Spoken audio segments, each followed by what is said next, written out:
If you are helping, you're saying that life is weak. And if you're fixing, you're saying that life is broken. If you're serving, you're saying that life is whole. And it's a really powerful kind of spiritual shift to, I am going to honor the wholeness of everybody around me. My guest today is Dr. Max Klau, a Harvard-trained developmental psychologist and leadership educator who designs scalable approaches to inner development and servant leadership. I also like to say I was a lost idealist in my 20s. I just had this burning need to do good, didn't really know what direction to go in. I just knew every time I did a service program, I felt kind of spiritually at peace. And then I went and got a doctorate in leadership, kind of civic leadership development, a particular model called adaptive leadership. And then my entire career was in the world of service. What is the shadow mission statement and how to bring that into it? I created this online workshop that's this 45-minute video where I walk people through these two exercises of crafting a personal leadership mission statement, which is a beautiful, noble aspiration of how you want to be, and then your related shadow mission, which is how am I being if I don't live with integrity to that? How can a nation face its collective shadow without collapsing into blame and paralysis and all of these things? This is why I wrote the book, Developing Servant Leaders at Scale, because it's exactly about, how do you do this at scale at a moment when it feels like there's such a need for a different conversation around wholeness and shadow. My work has been in the public sector. I was at AmeriCorps and then for the last 7 years in politics, working with aspiring political candidates. I actually think we need a new global conversation about this. Mm-hmm. We just need to get the world talking about this in a different kind of way. We're going to assume you're the most powerful person on earth. Not in dictatorship or anything, but in kind of moral influence, in service, in that way. What is the first action you take to ignite a global shift toward social harmony? So here's my big idea. I want to create a 1,000,000 shadow mission challenge. I want to make it really easy to invite at least 1 million people to do the work that we've been talking about, which is crafting a personal mission and a shadow. And it's an intervention into our global conversation around shadow and wholeness. That's what I want.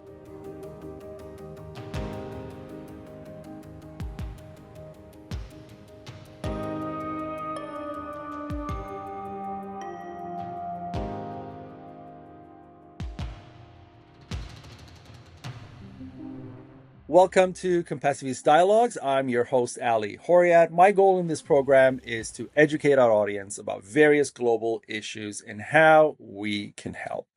My guest today is Dr. Max Klau, a Harvard-trained developmental psychologist and leadership educator who designs scalable approaches to inner development and servant leadership. You'll know how scalable this is in a moment. He's the founder of the Center for Courageous Wholeness, where his Leading with Wholeness online workshop guides people to a practical starting point for inner-outer change. I did the whole thing myself, the online workshop. You guys really need to do it. Once you're done listening to this episode, you need to do this, and we'll get into that in a moment. He previously led leadership development at City Year and served as chief program officer at New Politics Leadership Academy.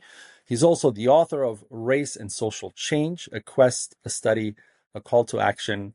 He doesn't know this. This is the first time I'm saying this. I actually read that before I knew who you were. Really? Yes, I haven't read your new book, but I did read that, and I had no clue who you are. I had no clue who Max Klau. I didn't even look at the author. I started because I like the lines on the cover, and so okay. I got the book. I'm being very honest. I got the book, and then I started reading, and I was like, ooh, and then I was like, wow, okay. And so it was very cool that this turned out this way. And then later on, I was like, this is the same Max Klau as the book I read. So yeah. And your new book, which I haven't read yet, which is out actually this month, Developing Servant Leaders at Scale, How to Do It and Why It Matters. And after hours, this is the fun part, he fronts the Max Klau Band, exploring the connection between music and leadership. Yes, he goes on stage. Hello, Max, and welcome to Compassiviste Dialogues. Thank you so much for having me. Really honored and excited to be here. It's fun to be here.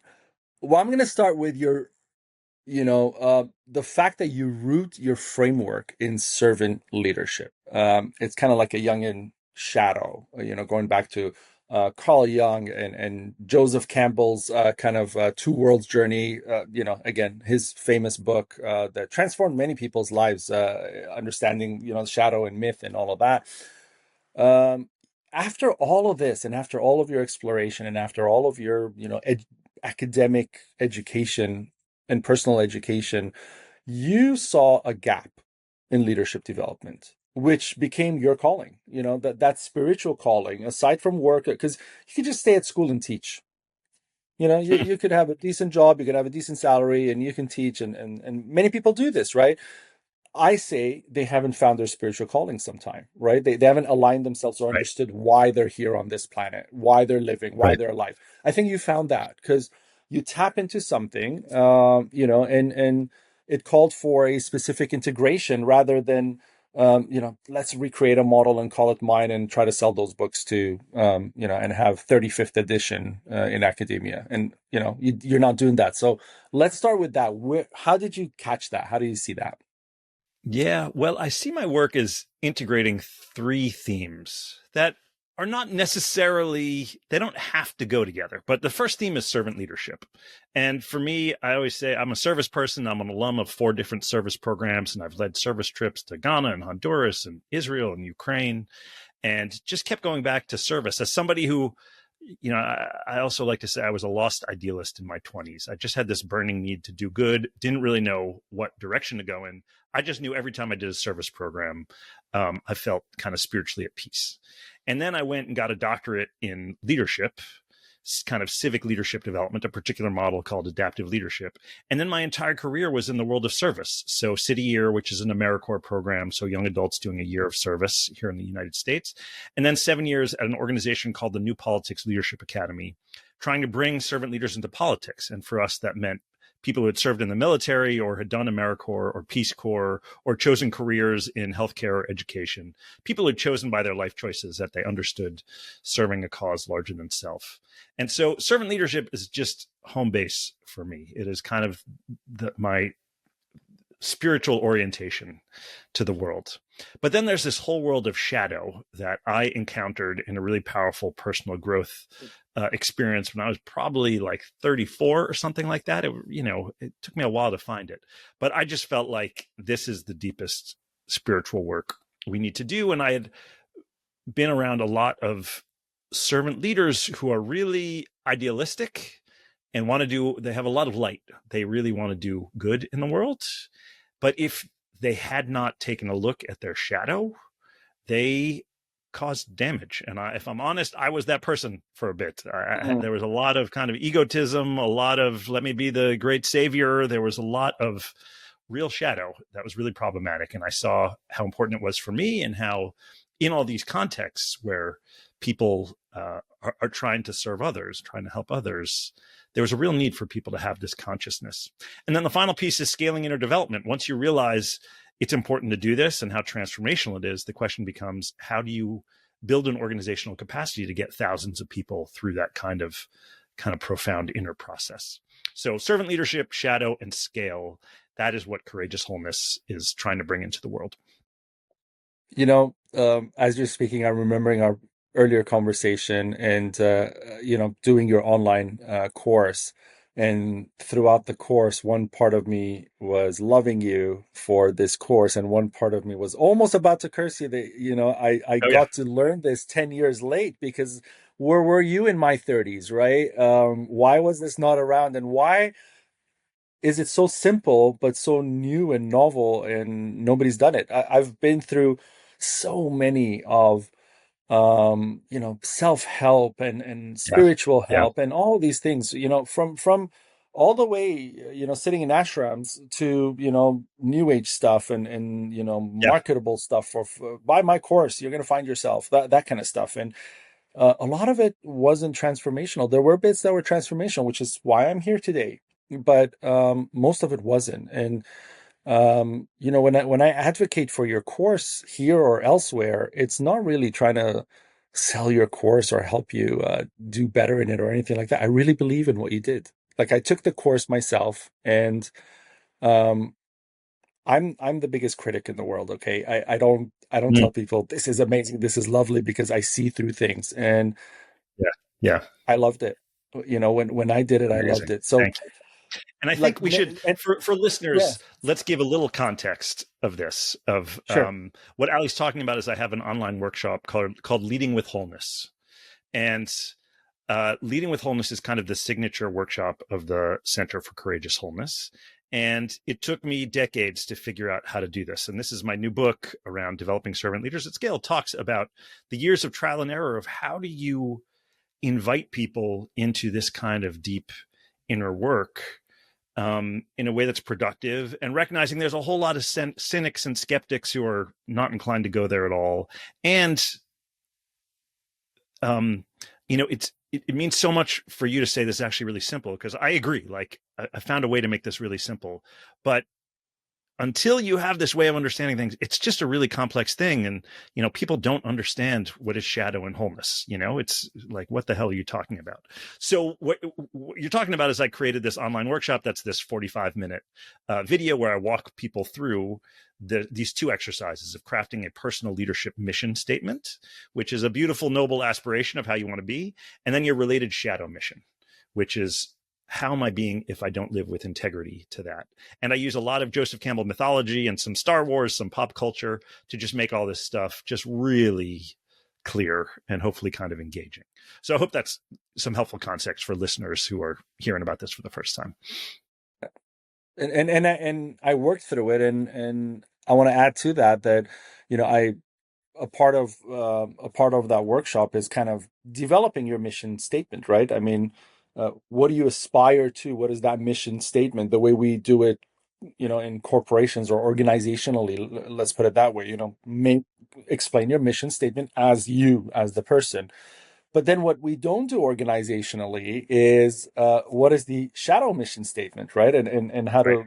to bring that into it. And no organization has that. I mean, you can't go to Coca-Cola and say, "What's your shadow mission statement?" and find it on their website. No, not even in their inner documents. Nobody does that work, Yeah. right? Everybody's Nobody looking at does the it. positive, and everybody's looking at this is where I want to go, and nobody's seeing the other half, so to speak, right? The balance. And so when I did that, obviously, the mission, I would assume most people in this space here, whether they're taking your online course, reading your book, in your program, wherever, or even not even with you, other places, they're going to have similar missions, right? They want to, Yeah. I don't know, lead with intention and compassion and make the world a better place, and all these lovely things we say, A lot right? of beautiful, But then, noble yeah, ideas. Yes. a lot of noble ideas, right? Help the animals and do all those lovely things, theoretically, in that fantasy. And so then it comes to the shadow mission. And that first part took me 10 seconds. I was like, oh, yeah, these are all the things I want to do. This is beautiful. This is my mission statement. Boom, crafted it out.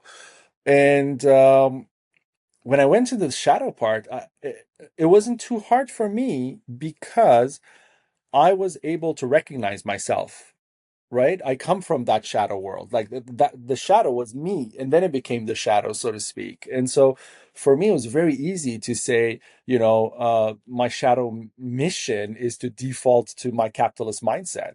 On a socio-spiritual plane, so to speak, valuing ROI over what I call TBI, transformation by investment. So that was that was shadow, and for me it was easy because it was the person that I was. And now I had a close friend of mine do the same thing. And I was like, I want to see what you come up with, because he's still in that world, right? Where he's kind of iffy.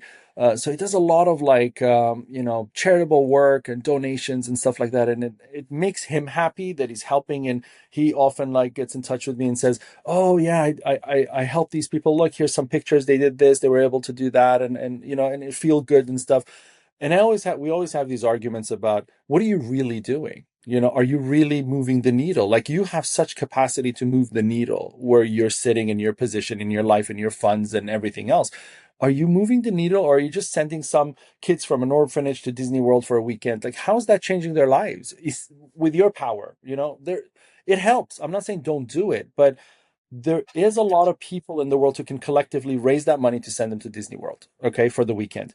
Your job should be a lot more than that. But let's dig back, and when he did, and he came back to me and he said, um, Yeah, I am living in my shadow because most of what I do is actually egotistic. It's actually for self recognition. Like I did this, posted on my social media. I did that. I built this wing of the hospital. I donated Yeah, that, and it's really not transformational. It's really you're making me think about things, and I was like, this is exactly what the world needs. The world needs more great to people hear. doing this. So amazing, amazing work. Now Can I ask you, expand. Ali? Let's sure, Can I invite you, if you're willing, because it is an sure, act of courageous vulnerability? Would you be willing to share your mission statement and then your shadow, so people can get a sense of? And I'm of course happy to share mine, sure, either sure. before or after. Sure. You know what? Share yours because I'm going to actually open the document where and read it to people exactly as it is. So it's not me Great, making anything up. great. And for listeners, I did this probably 25 years ago. It's become central to my work, but my mission is to practice courage and compassion in honoring and helping others to honor the sacred interdependence of our world. And I try to align with that. And it's helpful for me to be conscious of my shadow, which is my shadow is to practice cowardice and disconnection in dismissing and helping others to dismiss the sacred interdependence of our world. And so, it's one thing to say, I want to be courageous. I find it very helpful in the moment to say, well, am I choosing courage or cowardice right now? Am I choosing compassion or disconnection? And that is what shadow work does is the more aware you are, the more conscious you are, the more clearly you can make a choice in the moment. So that's me. You know what? Mine almost mirrors yours. So Mm-hmm.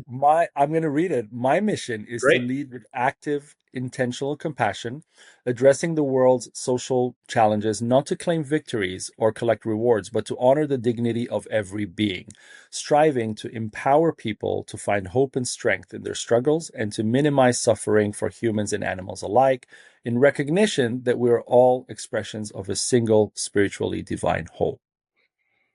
So much alignment. So much alignment. It's yours beautiful. was yours was concise and beautiful. Mine was big, but essentially, we're saying the same thing there. So that's something that caught my eye when I was doing the work. Is it so much alignment here, and my personal shadow mission statement was my shadow mission is to default to a capitalist mindset on the socio-spiritual plane, valuing return on investment over transformation by investment, prioritizing measurable gain over meaningful change, profit over purpose, ROI over TBI. And that was the second Wow. part It's of. powerful. So, and you've mentioned it a little bit, but say a little bit about the process, a little more about the process of taking a look at this shadow for you. How was it for you?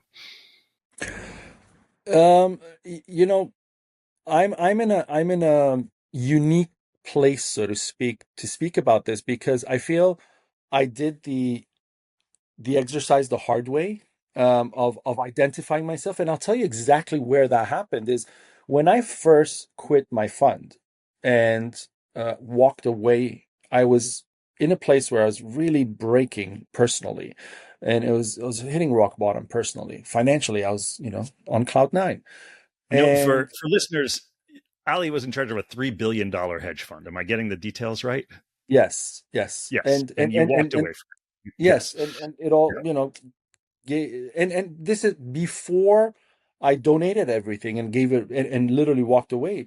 There was that period where I went from walking away from money to saying I'm going to change the world, right? And how am I going to change the world? I'm going to use my power, my money, and be that savior, right? I'm going to come in and I'm going to do this with the money. I'm going to do that with the money and fix the world because money fixes everything, right? And so that was the shadow working.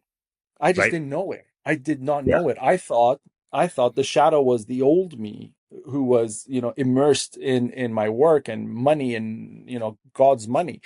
And when I transitioned, I thought, oh, I'm Jesus Christ now. I'm doing all this great work. I'm going to be Gandhi. And it It's a lot of took a shadow. while. It's a Yeah, lot of that was the shadow. real Yeah. shadow, right? That's where I realized. I said, you know what, Ali? Speak to myself. And I said, you're addicted. you have an addiction to money, the power and the comfort and everything that money brings you. You have this tie into it because all your life has been with that. I grew up in a wealthy family. I saw the power that money brought to my dad, whether it was respect or relationships or just social standings, right? And so it embedded on me as I grew up. And I realized, I said, until you can be grounded and be on the ground with everybody else, you cannot identify the shadow. And I didn't call them by those terms, even though, I studied Carl Jung, so I knew these things, but it never dawned on me that I could be that victim, so to speak, of not knowing who I am, right? So I did that. I said the only way to help myself is I've helped so many of my friends go through rehab. What did I do? We take them to rehab and they go through this really difficult time where, there's this few first days that are so horrific if you've ever seen anybody in that situation. Yes, Detox. it's Yep. Hmm. horrific, right? And Yeah. then after that, they really need to want to make their lives better. And the ones who do, actually it works. And the ones who don't, they relapse and then it gets worse. And then I've known people who have died at the end of it because it was just a Oh, me helpless too. scenario. Me too. So, Me too. both, I've seen both. And I said, that's the Hmm. success. I want to be on this route. I want to rehabilitate and fix my life.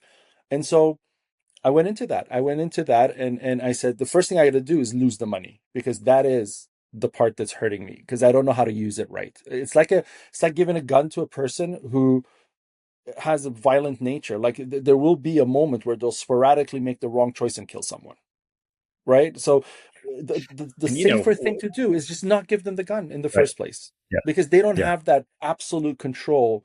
Like when you deal with police officers, I use this example often. I say they have such composure generally. Yes, there's a lot of police brutality, violence, and stuff like that, but it's not 90% of the police force that are police brutality. It's small number. It shouldn't happen at all, but it's still a very small number.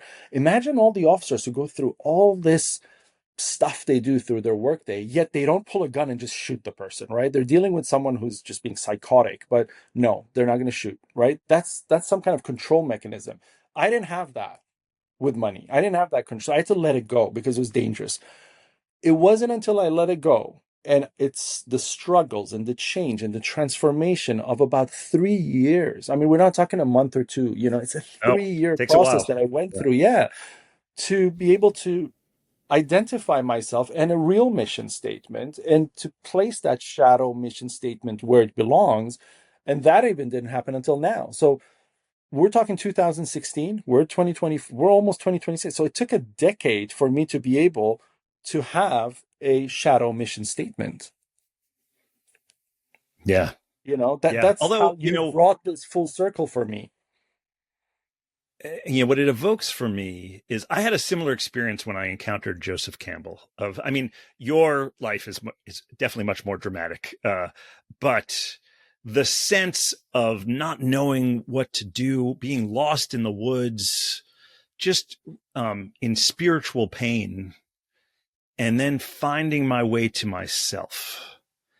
And I encountered Joseph Campbell at the very end of that process, where I was very close to kind of finding it, and suddenly realized the path I had walked on had been perfectly mapped out for tens of thousands of years. I mean, the journey you walked, this is the myth of the Buddha who leaves behind the temple and all the riches to go, like, what does it mean to actually find spiritual truth in the world and to be confronted with oneself and one's own addictions and hungers and to find a way. Like, this is the oldest story we've been telling each other for years, but to actually live it is so powerful. And what I've found is, ironically, in this moment when there's so much myth, we have Marvel movies and DC movies. Like, I don't know if there's ever been a moment where we have more of these stories and so few people who get the map and are able to orient themselves on the map in ways that are helpful. And that is really what I'm trying to do with the Center for Courageous Wholeness, is illuminate this for people. Because once you see it, you're like, Mm, duh, like, of course, this makes right, perfect sense. And it's so right. different from struggling through it as, both of us in our related but very different ways. It's very hard to just feel like you are stumbling in the dark. Yeah. And I really think things like this are services that shouldn't be the way it's being presented right now. Right now, you're presenting a service to people. That's essentially what it is. But this service is going through a whole capitalistic world of the same types of services being sold, essentially, Yeah. right? Like there are Yeah. other people who Yeah. are selling their program. This works. I lived it. It works, right? It shouldn't be sold. This should be kind of something that goes into academia, goes into your nurturing, goes into like your development. You should not be able to have a job before you do this kind of thing, right? Because it aligns to who you're going to become in that workplace. Like if you're a banker, and it's so dangerous at the highest levels, like at my level, if this was mandated, we wouldn't make some of the bets on some of the things we did because that's It'd where be a the different money is, conversation. the horrible stuff, right? I was sitting Yeah. there paying a lot of money for intel, whether the war is going to happen or not. So I buy gold ahead of anybody else in the world when it was, $800 an ounce, knowing it's going to hit $1,200 an ounce before you knew it. So that intel would have never happened if I understood myself better.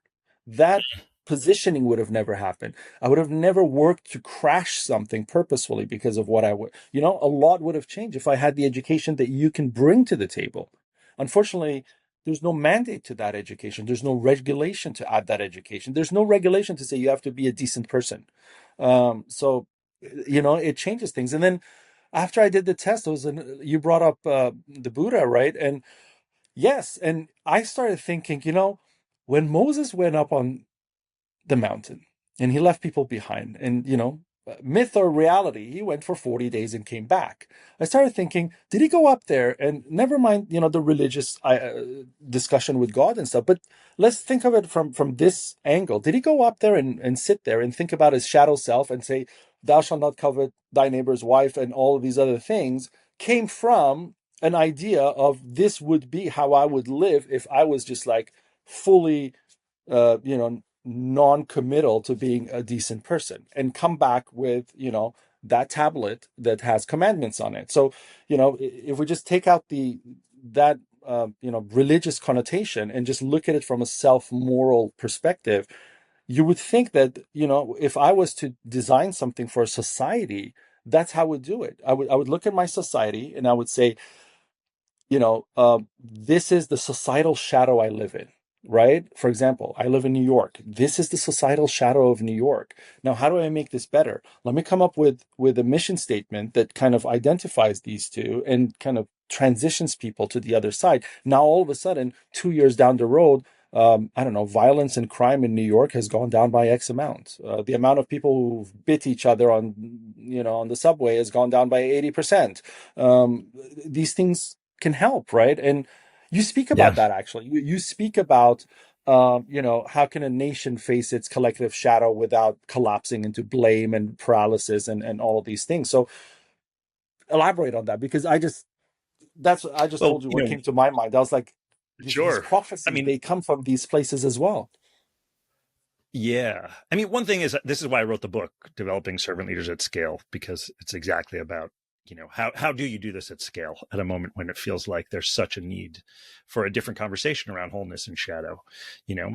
And I do, my work has been in the public sector. I was at AmeriCorps, and then for the last 7 years in politics, working with aspiring political candidates. And, um, there's this story I tell of our first program was called Answering the Call. And, you talked about feeling what's the call of your life. And it's very much in that Joseph Campbell, like helping people discern what they feel called to. And it's always a pretty amazing crew that shows up, in this program to discern. These are folks who have served in the past, and we create a space for them to discern whether they feel called to serve again through politics. And there was one person, I was facilitating a session. There was one person who was particularly amazing. He had graduated from West Point, was in an elite special forces unit. He was in a master's program at an Ivy League university when I encountered him, focused on, a master's of public policy. And he was wondering whether he should run for Congress. And here was a person with the biography and the credentials and the network to potentially be a viable candidate, And he did his shadow mission. And when we had the reflection space, he was very contemplative, and he was like, I've never thought about this before. I've never heard about this before. And my shadow mission is every politician I hate, you know? And this idea that somebody could come through some of the most powerful and formative character shaping institutions here in American civic life and genuinely be on a viable path to have power at the highest levels and have just never thought about the need to work with the darkness within the self. I was like, we need this. This is, we need this. And to share a little bit of data, we do pre and post evaluations for our work. So, before you do our program, what's your answer to, I'm clear about my mission and I'm clear about my shadow. And then after the program. And so when we talk about mission, pre, I'm clear about my mission, it's usually starts at like 72% or something. And then afterwards it'll go up to 86%. There's a jump of 12 or 15 points. The last time we went through this program and we said, I'm clear about my shadow, it started at 33% and went up to 96%. It was something like a 63% jump, which by far the biggest change this program makes. And to me, it's a testament of this just shows how few people really understand this. Because the people who come to our programs, these are engaged, active, they've served in AmeriCorps, Peace Corps. Like, these are folks who have really stepped into their civic power. And this is still just a new idea, and that's why I'm so committed to bring this out into the world, because we need a lot more people to be able to understand it. I actually think we need a new global conversation about this. We just need to get the world talking about this in a different kind of way. Yes. And you know what? The metrics and the history and the statistics support this. I mean, it's not just a branding exercise. Okay. People have a course, they write a book, they have a nice website, they appear on a few podcasts, they do, some shows on TV if they have the capacity, and boom, it sells or it tanks, and they go on. If it sells, they grow it until they can become a Tony Robbins, right? That's the goal, that's the dream, right, kind of. And if it doesn't work, then they tweak it until they run out of funds, and probably wasn't a good thing to start with. And then when they run out of funds, they dump it and they go back to whatever they were doing. These are the two extremes. Now, in the midst of these, that's what I was trying to get at before. In the midst of these two extremes, there are gems. There are real programs. There are real people trying to do the real thing. But this is the only avenue they have. You are stuck within this space where people are saying, do I do this or do I do this? Or, what do I do? And I think these programs should not be presented to the audience in the same kind of space, like here's Netflix, choose what you want to watch. It shouldn't be that way. It should have more policy behind it, something more powerful to say, you need to do this in your life. That's how I felt when I did it. It's hard to, I'm sorry, but for me, it's hard to kind of appreciate now placing you alongside a lot of the other people who are pitching stuff that don't work. And we know they don't work, but they have the capacity. They're either connected to a funding stream that gives them that capacity, or they have some celebrity status. There's so many celebrities who are doing self-help stuff. I don't buy them. I don't buy them. There's no research behind it. There's nothing other than celebrity, other than a famous song from the 90s or something that now puts them in a capable space. So, it's, to me, that was really one place where I was like, what can we do to kind of move this into a space where people should really do it, aside from just praise. So this is something I write about in the book, because I also showed up with like this, people have to do this, and I'm going to compel you to do this. And that generated a huge amount of resistance, that just a lot of people were kind of outraged at anybody saying you have to do this in your inner life. And it was part of my journey, was really arriving at, I've actually arrived at, it's kind of morally wrong to try and tell somebody you have to do this. You have to do this What inner about you? work. What about you need to do this? Well, Isn't it all you different can explaining do, to someone? all you can do is offer a genuine invitation and just say, I invite you to give this a try, and I can guide you through it and hold a space for it. But the truth is, you're the only one who can choose to do this kind of stuff. And then it becomes, how can you invite as many people as possible into Mhm. this? You know, but there is this real spiritual question of, how do I show up with like a deep reverence for the inner lives of others and for their ability to choose freely what is right for them, you know? And it was part of my process around this. And I've really arrived at, we can offer invitations and invite people into experiences that are well crafted, but we have to be very careful about showing up with this attitude of, I'm going to force you to do this. Just Never, it doesn't. never force, but And there's a lot of shadow in that right. energy. Yes, there is, and but by saying we need to do this, it wasn't so much forceful. It was more so we need to amplify this to a space where people understand the capacity, the transformational capacity that this can bring to them, right? It's kind of like a lot of other education. If you are unhealthy physically, and I keep telling you, you need to read some books on nutrition, you need to educate yourself, go online, understand nutrition better, and maybe through better dietary habits, you're going to, reduce some of these ailments that you go through. You're not going to have these many problems. You're not going to be on the surgery bed every other year for something or the other, because now you're healthier, or other things that you can do now. Saying that it's your choice, I've invited you to go and see these things, and that's all I'm going to do. If you speak with a mother, she's not going to agree with you. She's going to say, no, I'm going to try and help my child as much as possible, as much as I can. I'm going to be there for my child as much as possible, because that is that motherly compassion that comes in. It's extreme. They try to help their children as much as possible, right? Because it's nature. But you come to, for example, a judge in a courtroom and say, we need to help this person rehabilitate. And they may say, well, we gave them a chance and they didn't. Here's your 20-year sentence.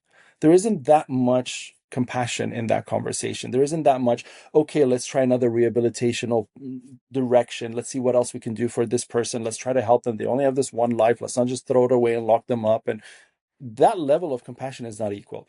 So what I'm saying is, let's bring in that motherly compassion where we really help people to, in a more compelling way, to be involved with something like this that can be life changing for them, that can be transformational. That invite is a little more passionate than the institutional invite of, take this course, it may help you. There's no What's coming compassion up in is that. one of my favorite quotes about servant leadership is, and I always forget the name of the woman. It's a doctor who said this, but her quote was, "If you are helping, you're saying that life is weak, and if you're fixing, you're saying that life is broken. If you're serving, you're saying that life is whole." And it's a really powerful kind of spiritual shift to, I am going to honor the wholeness of everybody around me. That is I'm going to recognize they already have it. I can't give it to them. It is not I'm not the Messiah here to save people. People are already whole. And I can be of service to them by inviting them into spaces that make it possible to reconnect with that wholeness that is already there, you know? And it's a deep spiritual orientation. And, part of what this book is about is, both in my own life and in my academic research, I have really come to believe that the systems and structures around us are manifestations of our current way of being, in ways that, like, we don't understand how deep it goes, that we are creating these systems and structures around us. And to be honest, the only way to evolve to new systems and structures is to shift our way of being. And I think a lot of these systems and structures come from this consciousness of, we need to help, we need to fix, um, you know, uh, we need to be the hero in this world where people are not able without us. And to move beyond that, we have to get to this place of like, we are holding, because we're so in touch with our own wholeness, we can see it in others. And we show up from that place of service and not from that place of helping and fixing. In essence, serving is helping, though. There's a real spiritual shift in how we show up when we understand that I'm here to help this person who couldn't do it without me, versus I'm here to be of service to a person who is already whole and complete. Now I can be a guide, I can be a resource, but my relationship is wholeness meeting wholeness, not, and I do think these subtle levels, they matter a lot, because it shows the energy we bring into the world. Does that make sense? Even the linguistics of it matters, because I often I refuse to use the word tolerance and inclusivity equally, because to me tolerance inherently holds a limit. So I'm tolerating you, meaning that at this level of pain, it's a pretty low bar. I can do it. But if you increase it here, I will revolt, right? That's what tolerance means. I will not tolerate it anymore because it's past my limits. But inclusive means I'm accepting you as you are. So the wholeness that you're talking about is in the word inclusivity. It's not in the word or inclusion. It's not in the word tolerance. You cannot look at things wholly if tolerance has a limit that chops off a certain amount of that wholeness. So I understand exactly what you're saying. And I think it is that we need to bring these service mechanisms and not just the people, the ideas. I mean, you have something that is of service to people. You don't need to be there in flesh. You have, I often say this: a book is a person's mind in your hands. So, your book and this 45-minute session, if people had access to this, right, to this 45, and the thing is, it leads into the rest of your program. And this is the free part. This is the part that unlocks your whole idea of yourself, and it's free. So there is no excuse for people to say, but it was a $400 course and I couldn't afford it. No, it's free. Start this and then see how you can develop from this, right? And the book is something most people in your market or your target can afford to buy. So at the end of the day, it's something that the majority of people in leadership positions who are struggling with how to transform and how to change can afford to participate in your program. So my thing about help is we need to be able to give access and kind of visibility to that website to people so that we can serve them, right? So I want to serve by bringing that to you, and that's what I'm doing here. This is what this show is about. Yes, This show is about that service, right? But I see it as, I'm helping both ends to kind of connect and say, see, I told you this is going to work. And then that person says, yes, it worked, and I don't need the thank yous. I don't want the thank yous. I just want it to work, because the thank yous automatically are happening for me. When that's what TBI is about, transformation, by investment. It is this investment I'm making will develop 5 leaders who will go through this service opportunity. They will change. The long run of the things that they will change over the next 20 years will make my life better regardless, and everybody's life better regardless that they touch. That itself is the transformational power of my mini investment of my time and my money producing this segment. Absolutely. But it's helping bring that power of your service. Yeah. And I like to say, I spent a lot of time feeling horribly guilty about my privilege and my social position. I really wanted to do the right thing in the world. This is what my first book talks about, kind of my journey around this. And I realized, like, being guilty is not of service. Acting fundamentally out of guilt or anger is acting from the shadow, And so finding a way to just be of service, of just like, these are my gifts. this is what I'm called to do in the world, and I'm going to offer it to be of service to others, you end up just feeling good that you're sharing your gifts, and you have all these people who are saying thank you because you have been of service to them. And that's when you know you're in the sweet spot. You're Right. meaningful things are happening and a bunch of people are grateful, and you just feel like I'm Mhm. on my path, and that's what I need. And in race and social change, you pair research with personal journey. So kind of in a polarized world that punishes nuance and all of that. I want to go into that book because I read that book, and I want to, yeah. So I want to say that in there too, you help leaders, kind of get to that place of transforming their cells or their systems. It starts Yeah. touching upon those things over there. Now the program and the new book and everything is the real deal of the whole thing, but I think it was predicated there. It was kind of in there a little bit, Yeah, it was all and part when of I my. and that's what, yeah, and that's why I like that book, because I was reading that at a time where I was in this space, right, and I was like, this is really speaking to me, so to speak, and so let's get a little bit into that, Yeah. how do you help leaders stay in the discomfort long enough to actually change? Well, so to tell people about that book, I mean, it was my dissertation from the ed school at Harvard. I have always been just really wanted to understand how large scale social change happens, whether it's the civil rights movement here in America or, Gandhi in India and just movements around the world. How does that happen?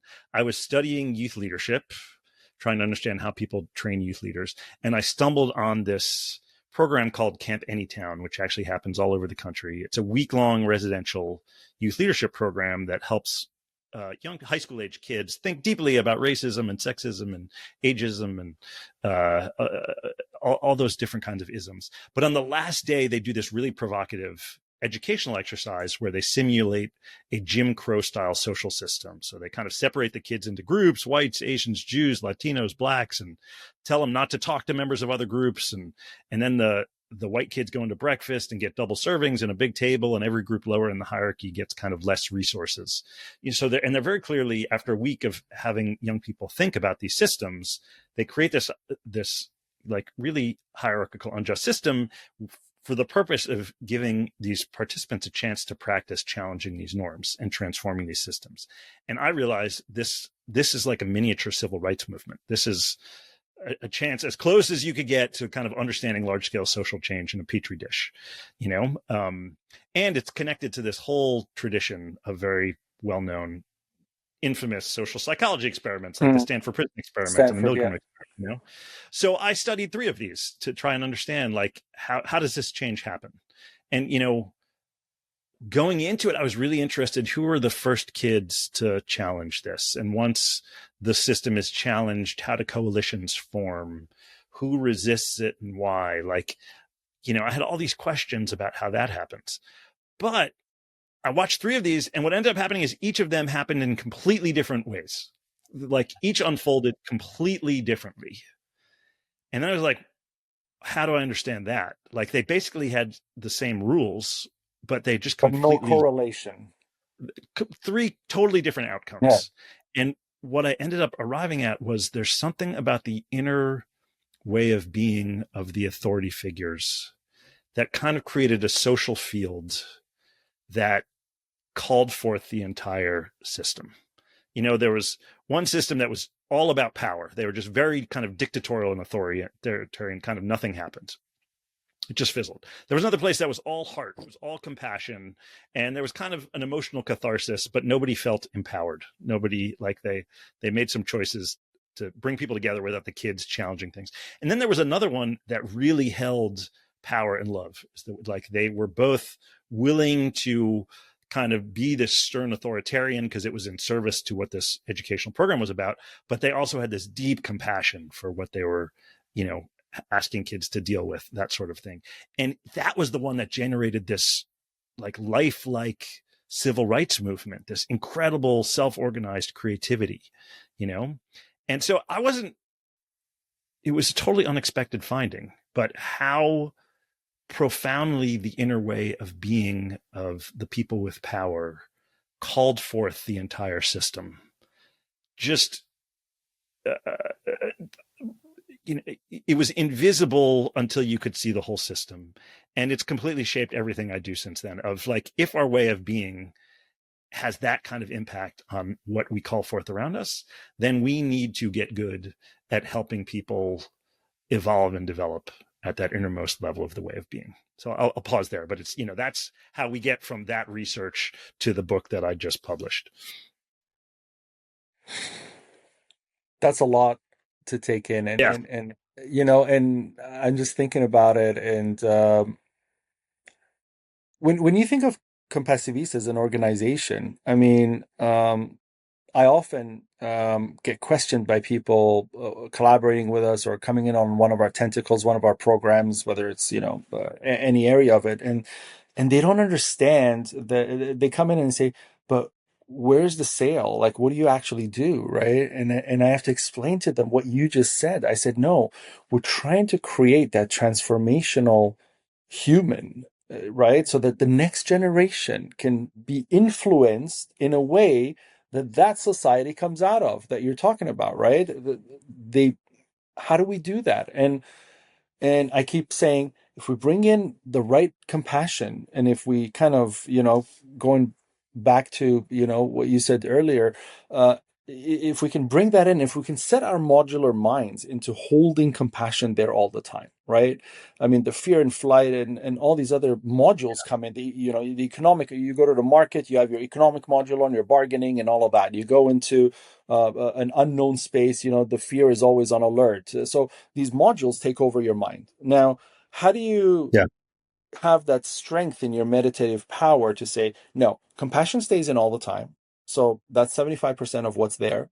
And then the other 25%, I'm going to allocate to the best decision making module to take over. So if I'm at the market, it doesn't mean I have to be compassionate, meaning I have to put all my money on the table and walk out with nothing in my no trade value in my hands, because I'll die. That's not compassion. Compassion is saying that this, for example, this farmer is trying to sell the lettuce at $4 and feed their family.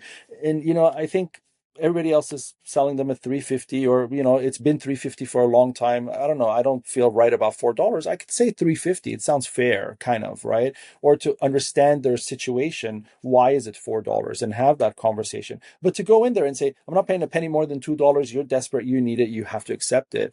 That's taking out that compassion module, right? But if you have the compassion module on, you still do have that kind of relationship in trade. It's natural, but it becomes something that's doable. In a very simple example, how do you do this on a global scale with every decision and choice and action that you make, whether it's buying a house, buying a car, saying hi to your friend, going to school, interacting with the strangers, selling a mortgage, whatever you can think of?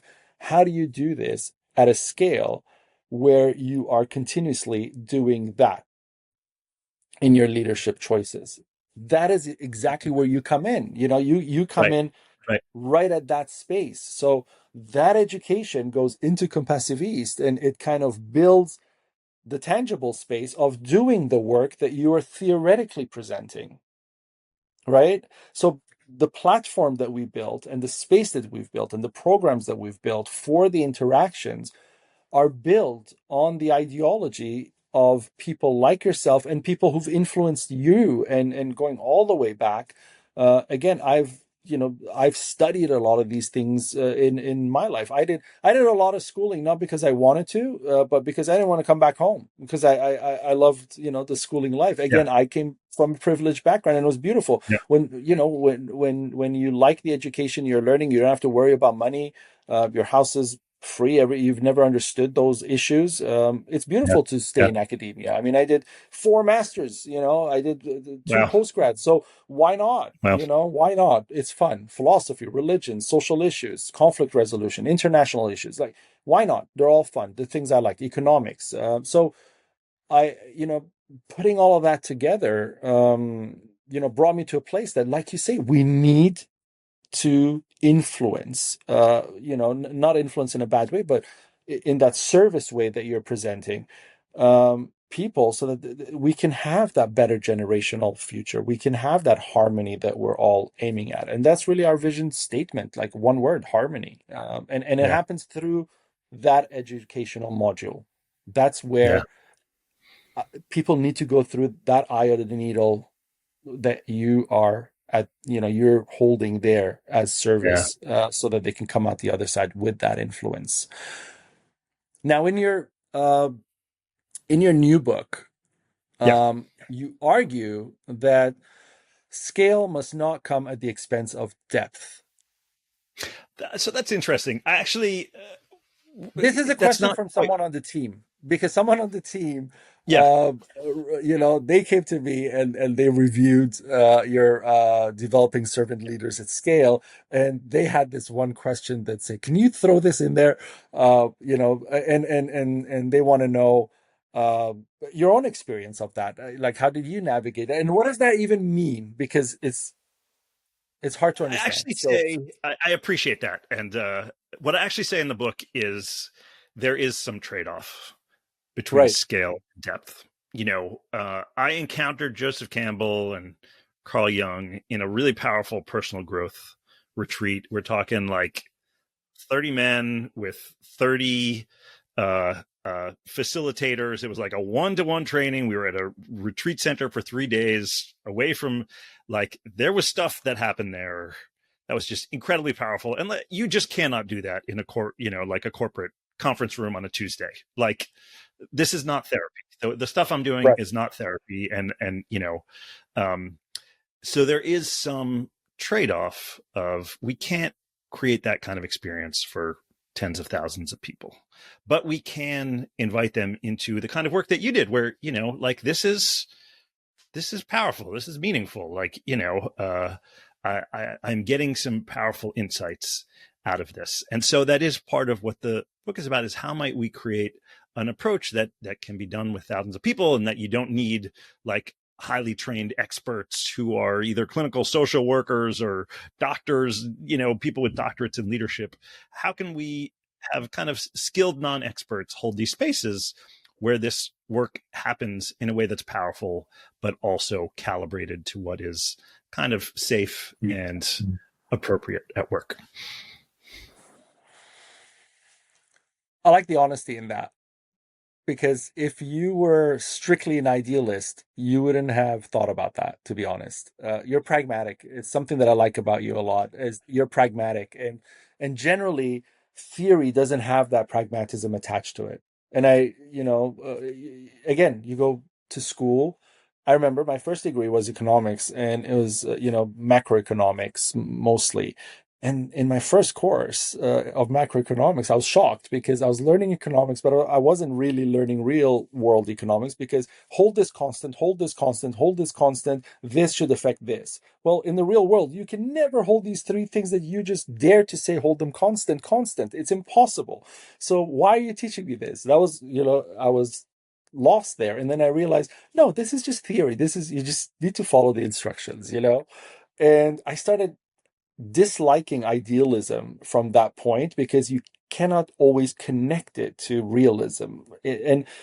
And then I realized, when I did my political science master, to be called a realist was horrible, because, like, you have no idealism, you have no, right? It's a bad word, so to speak, in academia. And I was being called a realist because I was always fighting for the groundingness, and like, no, do this show me, that was always my thing, show me. And if you couldn't show me, but why am I listening to you? It doesn't work, right?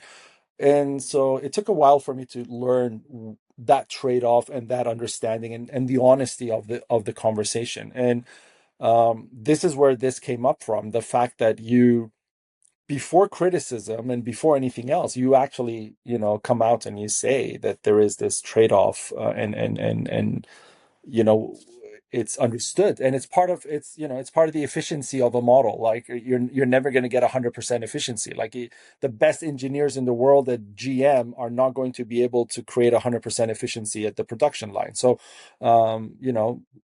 this is the And listen, reality of the world we live in. not everybody's up for a super Exactly. intense retreat. Like, not everybody's willing to go there, and Right. And you just never know what people have actually dealt with. Like I have deep reverence for people's inner lives, and that I'll never fully understand what's going on with them. But Speaking, it is possible to do something at scale that is calibrated to what is yeah, possible. Yeah. which is great. Now, speaking of retreats, rituals, and the effects on us as people, what is one ritual that you never skip? Something you stick to, or something you keep with you, and you don't quit no matter what. That keeps you kind of going the way you are. And what do you do that kind of Yeah. I mean, that I never skip. That's intense. I do have a meditation practice. okay. I, I'm not one of these people who does it like absolutely every single day I love it. It's very grounding for me. Mhm. You know, what comes to mind, and it might be slightly ridiculous, but uh, I light some incense before I take a shower. I have some incense next to my Okay. shower, and I'm just very conscious of bringing some spiritual consciousness to this moment that is like a moment of peace. I get to spend some time alone and get clean, and it just elevates that kind of mundane moment Mm. in a way that it's just reminds me that there's always this kind of spiritual dimension to things. And I have never talked about it before in public, but it's just this very simple, beautiful little thing that I find to be really, it gives me solace and a lot of grounding. Hmm. Okay. And you just said you do it for the solace and the grounding, and that moment Yeah. that you have to yourself. And it's kind of meditative by itself, right? I Oh, mean, absolutely. The whole lighting a right, candle and lighting there's a whole little ritual to it. It only takes a minute, but right, um, right. Okay. So there's something that's really your beautiful thing. about it. All Yeah. right. Now the world knows. Now the world Um, knows. Yes. right. I'm going to switch to music because we Ah, have okay. I make music. A lot of people on our team are Yeah. involved with music. So many people we know are involved with. We have a music tentacle. I really believe in the transformative power of music, Amen. and Yep. Yep. the language, the universal language of music. So whether it's classical, whether there are words, whatever it is, the beat, everything, that language of music is Yeah. transformational. And I really think it's one of the things that has kind of endured all of what we've been through as a 10,000 year civilization of humanity, so to Oh, speak, yeah. right? So Yeah. there's just so Yeah. much to music. And I find a lot of people who kind of get to this space where they are understanding themselves, they're kind of feeling that flow of who they are and their energy and everything, get into music because they start understanding their frequencies, understanding their flows, understanding who they are. And it just becomes natural for you to move and for you to have some kind of relation to music. So when I learned you also are in music, I was like, this is not coincidental. So, but your music is a program and it has a purpose as well. It's not just here's my thought on this. I'm going to write a song about it. I'm going to play the guitar and put it out. It's not. It's very meaningful, and to me, it's kind of like not to compare, but a lot of people have this Bob Dylan type of purpose for music, which is I'm going to tell a story that should hit people and it should It's amazing. have a meaning. Now it may not be political, it may not be Bob Dylan politics, but there's a value to my song beyond the entertainment, beyond, hey, it's a cool beat, listen to it, you're going to like dancing to it. That's cool, I love that. But some music goes beyond that. So what what does making music teach you about leadership? Because these are two places that you connect in, and Yeah. and a lot of people don't, right? So I want to ask that because the classroom can't do that. Like the deep listening, the improvisation, like a lot of things, connect into leadership from your music. So take it away on that. Yeah. First, thank you for asking, because it is so important to me. And it's actually kind of one of the reasons why I decided to call my initiative the Center for Courageous Wholeness, is because for me, being a musician and a performer, it's I couldn't be whole without it.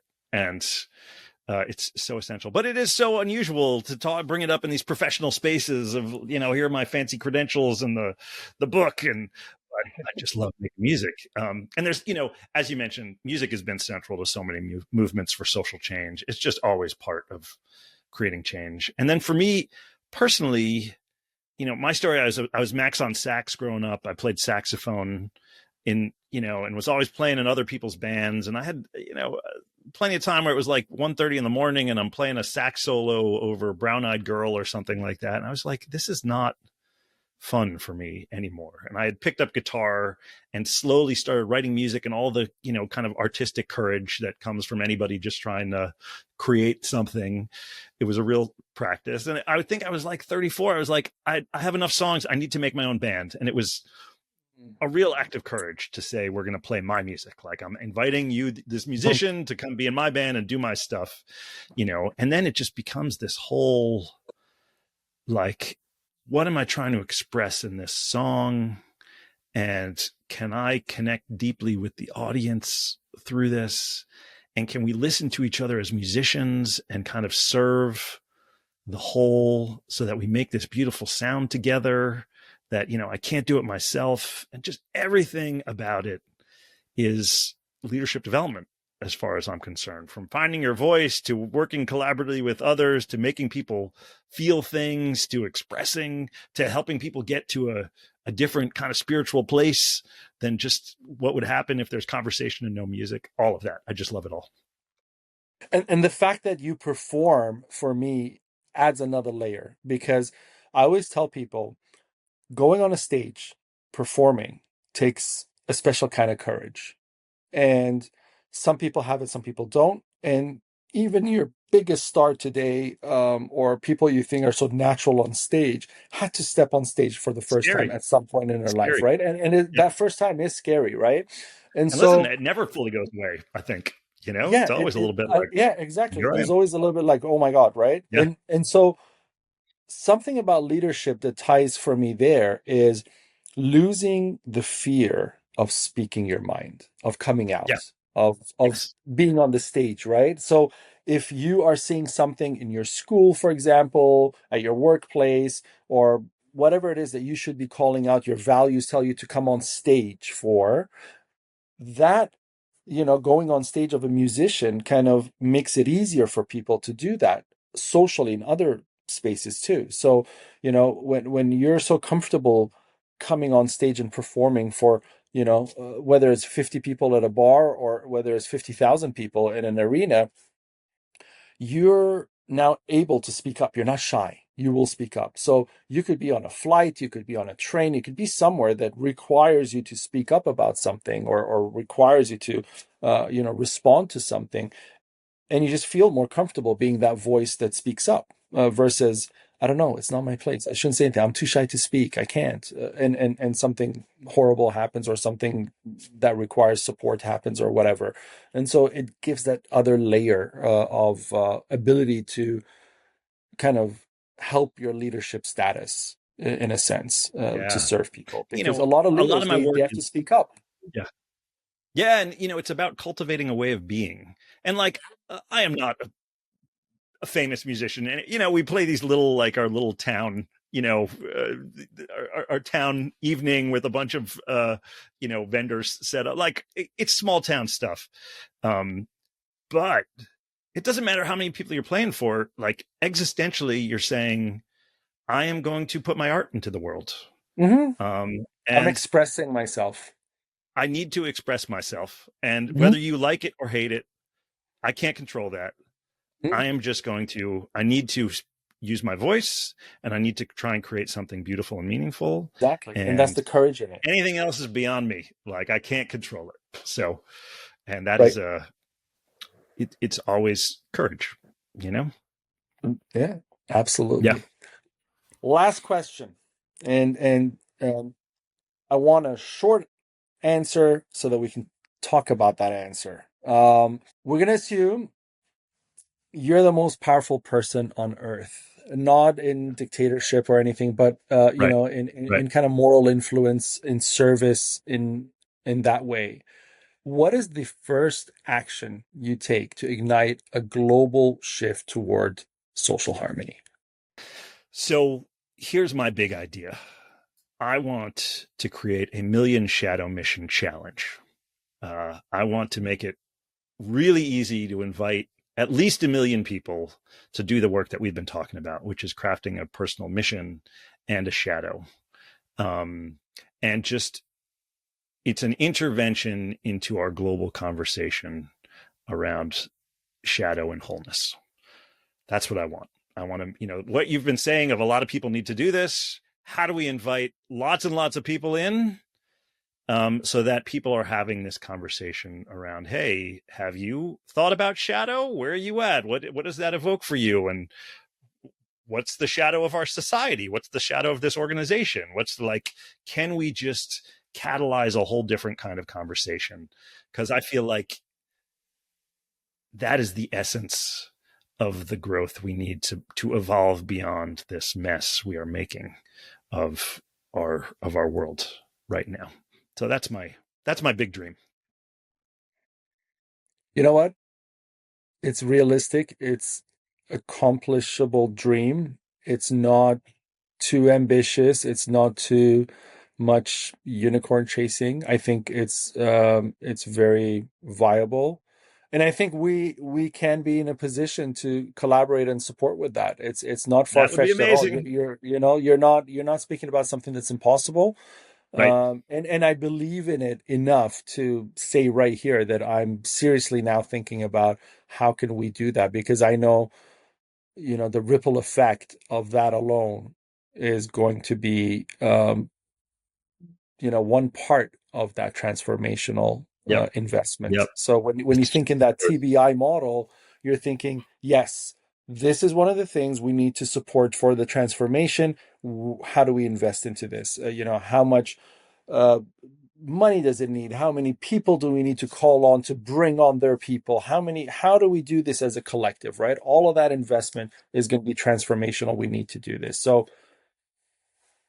everybody here, you can start telling everybody and yourself to be involved with this, and let's see it's coming, where we huh? can go. Yeah, where we can grow this. I mean, we're going to grow this for sure. I back things that I believe in. I used to do it in when I was in finance. I mean, I would take trades that people look at me and say, "What's wrong with you?" And I said, "No, no, no. I'm not doing it because of the math and the statistics that you pulled out and the report that's on your table. I'm doing it because I know the people. I've lived among them for like 2 months of a summer vacation. I know they're going to react this way, and I know this trade's going to pay out." And that's the feeling I go with. I really, really go with my gut feeling all the time because I learn the vibes of the people that I deal with, right? And so when the vibe's right, I don't let it go. I build on it. Love it. So we're going to talk Love it. about this for sure, and I want the Great. audience to Ali, be would love to involved. collaborate because I just feel like if there's one concrete, clear thing that we can do, we can just get a lot of people thinking about this and invite them into it in a powerful, scalable way. Thank you, Max, for Love being it. here and speaking on Compassiviste Dialogues, and thank you for reminding us that serious social change requires inner courage and outer service in equal measures. By naming both our mission and our shadow, and then building structures that actually change how institutions decide and behave, we move from inspiration to transformation. That alignment of personal integrity with system level design is precisely why you, my friend, are a natural compassivist. You're bridging inner truth with public good at scale. You've designed it, you've modeled it. Now we just need to implement it and make it tangible to see the outcome. So, to our audience, the reason you subscribe to Compassiviste Dialogues and you share and you watch and all of that is not because we want the likes or we want the YouTube money or anything like that. It's this right here, this moment right here of coming upon something that really is transformational that we can share with the world. And this is why we have social media. This is why we have these channels. This is why we have these conversations, is so that we can make the right choices going forward. All links to the Center for Courageous Wholeness are right here below. along with Compassiviste. So please go there, please engage. Start with the online workshop, work your way through that, get in touch with Max, and let's try to boost this to a place where we can see a better future together. We're in a place where we need a better future. This is one of the things that helps that. So why deny it? Why walk away from it? Let's at least give it a shot. We're here to help change the world together. I'm Ali Horiat.